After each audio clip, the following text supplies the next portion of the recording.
Art Williams has spoken to many business groups throughout the years. The following speech was delivered to the 1987 National Religious Broadcaster Convention and has become a classic example of Art's philosophy on winning in business. It is simply entitled, Do It. Dr. Jerry Falwell, Chancellor of Liberty University, introduces Art Williams. 15 years ago, he was a high school football coach. His wife, Angela, was teaching English in high school. He got an idea, just an idea. And 10 years ago, he turned that idea into a company, a concept, a practical concept. 10 years have passed. 150,000 people work for him now. Last year, he sold $77 billion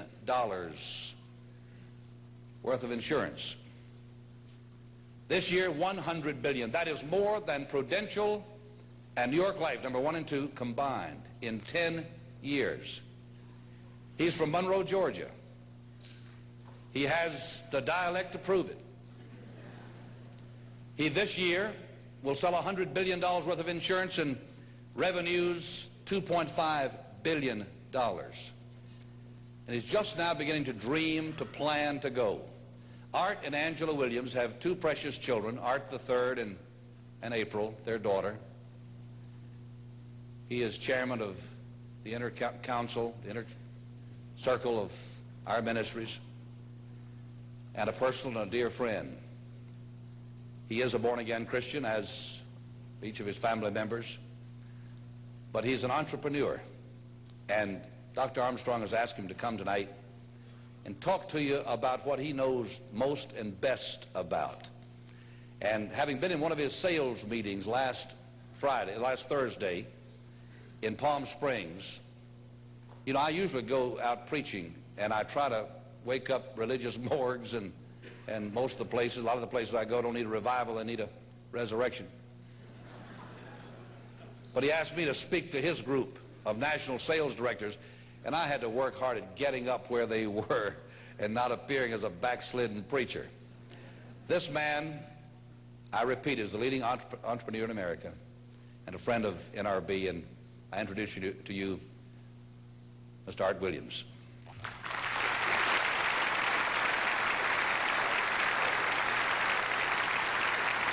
Thank you. Thank you, Jerry. And I tell you, I don't know if I've been this nervous in a long time. This is the most intimidating thing that I think's ever happened to me.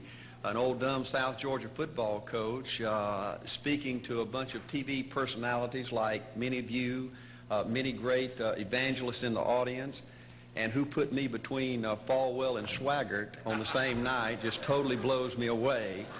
But I'll try to give it my best shot. I was asked to talk to you about how to win in business. I think it's a good subject for you to think about, because I believe business in America is in a crisis situation today. All you have to do is read the paper and every month see our trade deficit, and it's just a very depressing situation. And to speak to you about how to win in business, there's a lot of obvious things I could talk about. You first have to find a need. You've got to fill the need for a consumer out there. You've got to have a market. You've got to have somebody to sell your product or your service to. You've got to, if you really want to get big and win big, you've got to have a uniqueness. There's got to be something a little bit different from you than all of the competition out there. But by far the most important thing you've got to have to win in business in these United States today is a very unique kind of mental toughness. I believe the difference in winning and losing in the free enterprise system is so small, it's almost too scary to talk about. You can do 99% of the things right in business, and yet if you don't possess what I call that winning edge, that mental toughness, folks, it's impossible to win. I believe the thinking in corporate America has been screwed up over these last 20 or 25 years, and I believe this screwed up kind of thinking started in our big liberal universities today. I believe a college degree in business from most universities today is not worth the paper it's written on. I just had a son graduate from the University of Georgia a few months ago. The reason I think that is because most of these professors in most of these universities today hadn't got enough common sense to get in out of the rain. They don't have any idea what it takes to win out there in the real world. They deal in a bunch of theory.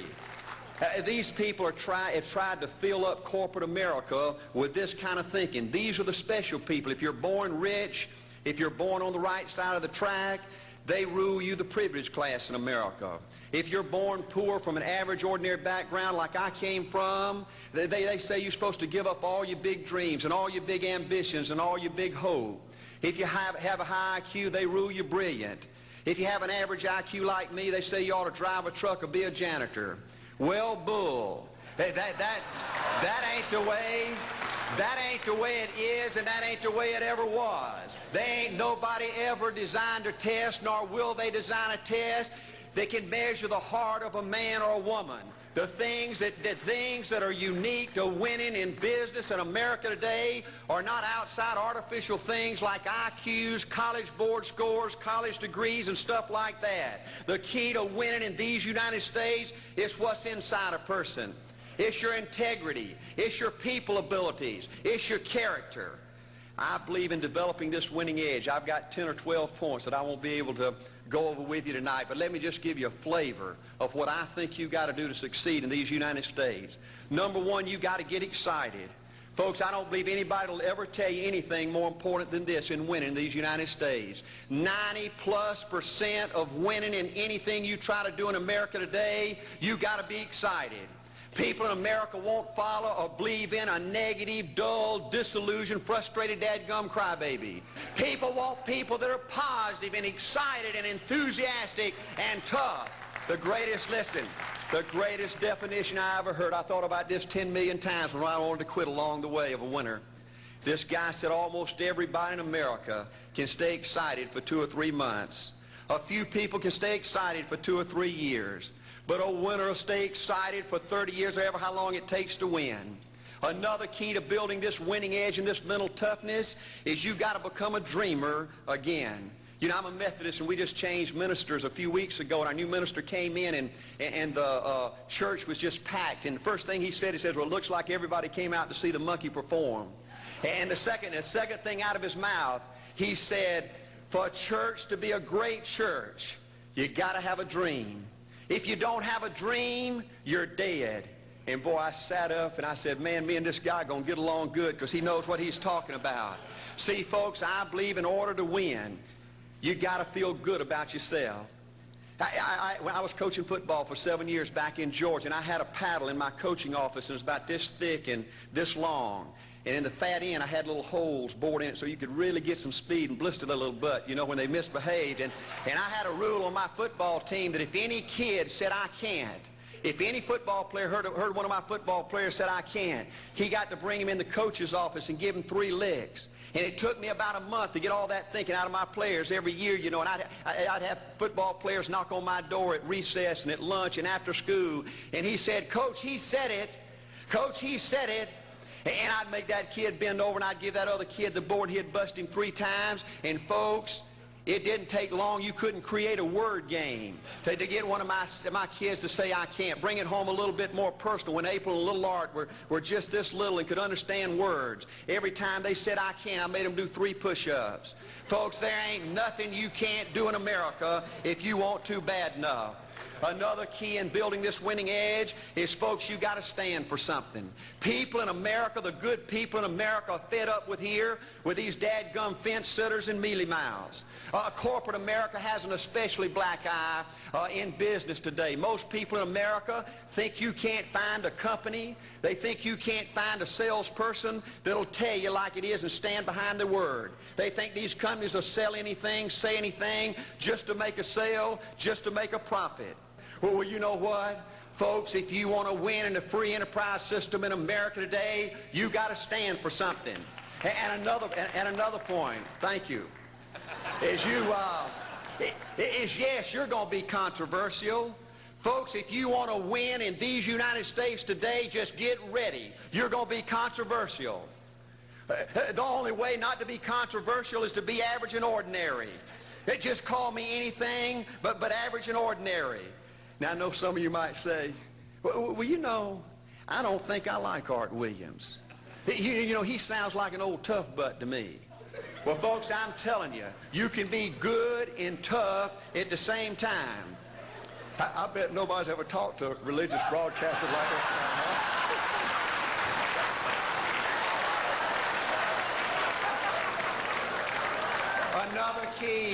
Another key to developing this winning attitude that'll give you a chance to do something great in American business is, folks, you've got to make a total commitment to what you're about.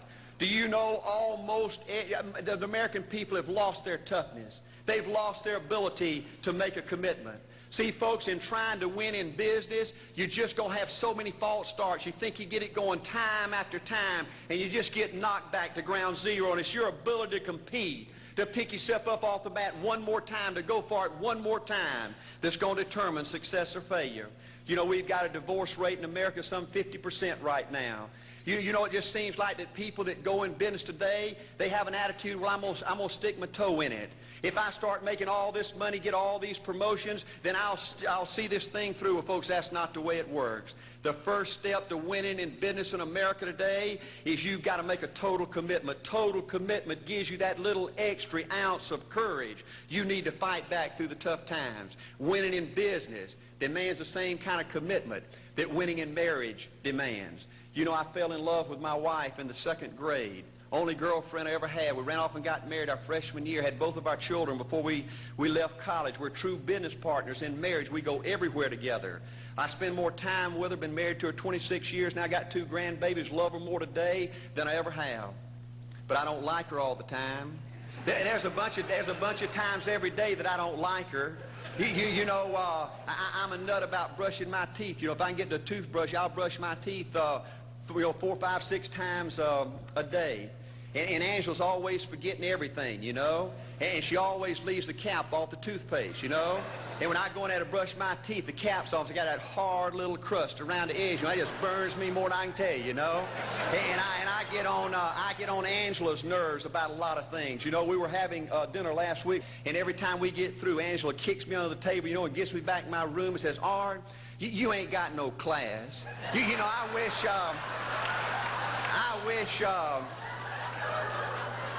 wish, Art, you could learn to eat with your mouth closed, you know. But see, folks, if you want to win in business, everything's not going to work out like you want it to, but you got to be committed. I want to have great kids. I want to have a wonderful relationship. I want to have tremendous grandbabies. Another key in building this winning edge in business is you've got to learn to treat people good. Another thing that these universities pollute America, corporations with, is this attitude, you better not get to know your employees. You better not become friends or get to know the spouse or the children of your employees, because you might have to fire them, you might have to reassign them. And if you're close friends, you can't manage people in a tough-minded way. Bull. Folks, the only way to manage people and get the most out of people is treat them good. Learn to love them and care about them. Yes, it hurts from time to time, but it's the only way. You know, everybody you work with in business, you've got to look at them and pretend there's a flashing sign on their chest. And everybody's asking you, make me feel special. Make me feel important. Say something good to me. I want to be somebody. Another key of winning in business in America today is, folks, you've got to establish the right kind of priorities. First company I went with 15 years ago was ITT. When I was out there struggling, dying every day, wanting to quit and go back in coaching 1,000 times, my first heroes in this business were vice presidents at ITT making $40,000 or $50,000 a year. And I said, man, if I could ever get to be that kind of person, it'd be a dream come true. I couldn't want any more out of life. A few years later, I earned the right to get promotions to that level and found so many of my heroes in business, their personal lives were a disaster. They were alcoholics and divorced 3 and 4 and 5 times. I just read an article by the author of In Search of Excellence, and I saw where he says, I can't find evidence of any successful business person in America that's not tunnel vision, that just doesn't give everything to business. Folks, I said back then, 15 years ago, that if that's the price you've got to pay to win in business, it's not worth it. 15 years later, a multimillionaire. Folks, I can stand and preach to you that you can't separate your personal life from your business life.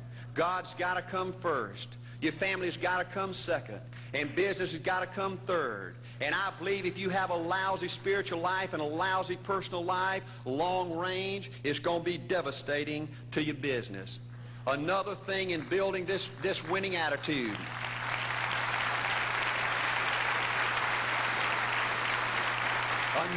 Another thing in building this winning attitude in business. I see tall people make it big in business and short people, dumb people and smart people, fat people and skinny people. But if you cut open the winners in business, I see a heart of a champion. And all these people are competitors and they don't quit. I believe desire and will to win is everything. I don't know why I'm like I am, but my butt's always burning. There's always something say, Art, dadgummit, you're supposed to go for it. Art, dadgummit, you're supposed to be somebody. You're supposed to make a difference with your life. What does the $500,000 a year person do? The $50,000 a year person doesn't do. You look at the outside and study those two individuals, everything seems to be the same. They both are the same sex, they both are the same age, they have the same training, the same positions, the same contract, the same fringe benefits. They both are successful, they work hard, they're good family people, make tough commitments. But what's the difference? What does the $500,000 a year person do? The $50,000 a year person doesn't do. He pays the price and a little bit more. He works hard and a little bit more. He's loyal to the company and a little bit more. He believes in a little bit more. He makes money and a little bit more. He saves money and a little bit more. If you want to win in these United States, you got to be tough and you can't quit. The last thing I'll talk to you about today in building this winning edge is, folks, if you want to win in business, you got to be a leader. Leadership is everything. You show me anything in these United States that win, I'll show you a leader at work. You show me a successful church, Boy Scout troop, club, football team, business, I'll show you something run by a leader. See, I thought at one time in my life you had to be smart to win. I used to have these smart people that dress so pretty and talk so pretty and use these big words. They just intimidated me, and I said, Art, you can't ever be that good. Why don't you just throw in the towel and go on back and coach football for a living? And I found two things out about smart people. I think it's almost impossible for a smart person to win in business in America today. Because I find smart people spend their whole lifetime figuring things out. They're always trying to figure out an easier way and a quicker way. And another thing I found out about smart people is they just don't get around to doing nothing. And see, somebody like Art Williams, everybody said, well, he can't do it. And somebody like that can't do it. But he does it. See, folks, I want you to know almost everybody in America almost does enough to win. They almost get there. They almost are over the hump. They almost have it going. They almost, in everything they do, almost is a way of life to almost everybody in America. But the winners do it. What do? They do whatever it takes to get the job done. They do it and do it and do it and do it and do it until the job gets done. And then they talk about how great it is to be somebody they're proud of. We need leaders in America who can do it. If you want to become somebody, do it. If you want to go in business for yourself, do it. If you want to become financially independent, do it. I hear too much talk in these United States. Everybody can talk a good game. We need people in America who can do it. I go all over this country with A.L. Williams, and I have people say, Art, you can count on me. Wonderful. Just do it. Art, I guarantee you this is my last stop. I'm going to win now. Super duper. Just do it. Art, if I could just have one good month and get the ball going, I know I could make it big. Super. Just do it. Art, if I could just pay off this debt, I could really go. Great. Just do it. Art, if I could just sell my house. Do it. But houses ain't selling. Do it anyway. Art, I'm not making any money. What can I do? You just do it. Do what, Art? You do it and do it and do it. Art, I guarantee I'm going to win this contest. Super duper. Just do it. Art, I'm over the hump now. Watch my smoke. Great. Just do it. Art, I want to make it so bad I can taste it. What I do? You just do it. Art, I'm a vice president now. Can I quit doing it? No. Art, I don't know if I can keep on keeping on. I'm really hurting. What I do? You just do it. Do what, Art? You do it and do it and do it. Art, all my life I wanted to be somebody important. Well, what do it then? Art, I'm going to save money so I don't have to go through this again. Great. Just do it. Art, I don't feel like I've had enough training. What I do? You just do it. Art, my manager don't give me no help. What I do? You just do it. Art, you don't understand. I was Mr. Everything at my former company. You don't mean I have to start off down at the bottom and do it, do you? Yep, you really got to do it. Art, what's the primary difference between winners and losers? The winners do it. They do it and do it and do it and do it until the job gets done. And then they talk about how great it is to finally have achieved something unique and how glad they are that they didn't quit like everybody else and how wonderful it is to finally be somebody they're proud of and make a difference with their life. Thank you.